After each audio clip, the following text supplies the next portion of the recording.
গত বছর ঈদ উল ফিতরে যৌথ পরিবারের গল্প নিয়ে নির্মাতা মোহাম্মদ মোস্তফা কামাল রাজ নির্মাণ করেছিলেন নাটক তোমাদের গল্প। মুক্তির পর থেকেই নাটকটি ব্যাপক দর্শকপ্রিয়তা অর্জন করে। ইউটিউবে এখন পর্যন্ত পারিবারিক গল্প ভিত্তিক এই নাটকটি ৪৭ মিলিয়নের বেশিবার দেখা হয়েছে। নাটকটির বিপুল সাফল্যের পর প্রায় একই টিম নিয়ে নির্মিত হচ্ছে নাটকটির সিকুয়েল তোমাদের গল্প ২। যৌথ পরিবারের আবেগ, টানাপোড়েন, সুখ দুঃখ ও আনন্দের অনুভূতিগুলো নিয়ে গত ঈদ উল ফিতরে নির্মাতা মোস্তফা কামাল রাজ নির্মাণ করেছিলেন নাটক তোমাদেরই গল্প। দর্শকদের মতে গেল বছর প্রচারিত শত শত নাটকের ভিড়ে তোমাদের গল্পই ছিল সেরা। আর সেই সাফল্যের ধারাবাহিকতায় এবার এর সিকুয়াল তোমাদের গল্প ২ নিয়ে হাজির হচ্ছেন রাজ। আমার মাও তাই বলে।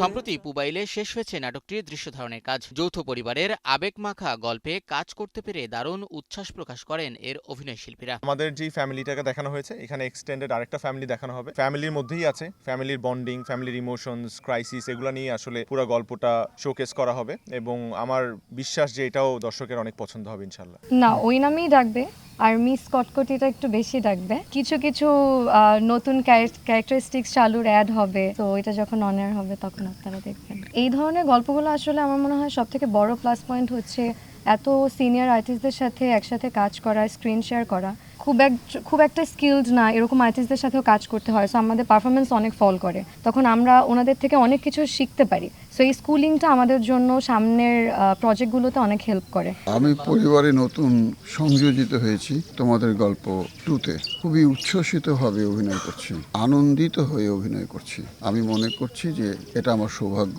এত সুন্দর একটি নাটকে মোহাম্মদ মোস্তফা কামাল রাজ আমাকে অভিনয় করবার সুযোগ দিয়েছেন। তোমাদের গল্প এটা তো ফিরে আসার গল্প, তো ফিরে আসার গল্পটা ফিরে আসার গল্পের মতোই হবে, তবে আগের চাইতে ডিফারেন্ট তো অবশ্যই।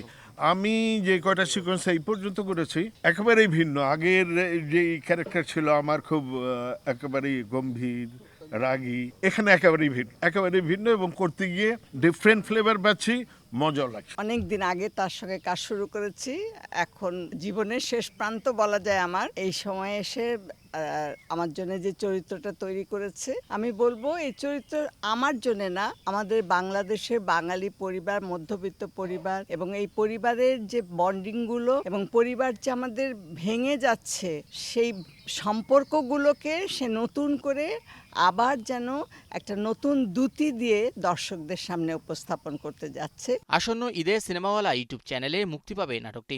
তোমাদের গল্পের মতোই এর সিকুয়ালটিও দর্শকদের মন জয় করবে বলে প্রত্যাশা নাটকটির সংশ্লিষ্টদের। ভালোবাসার মায়া। শুভ, নিউজ 24।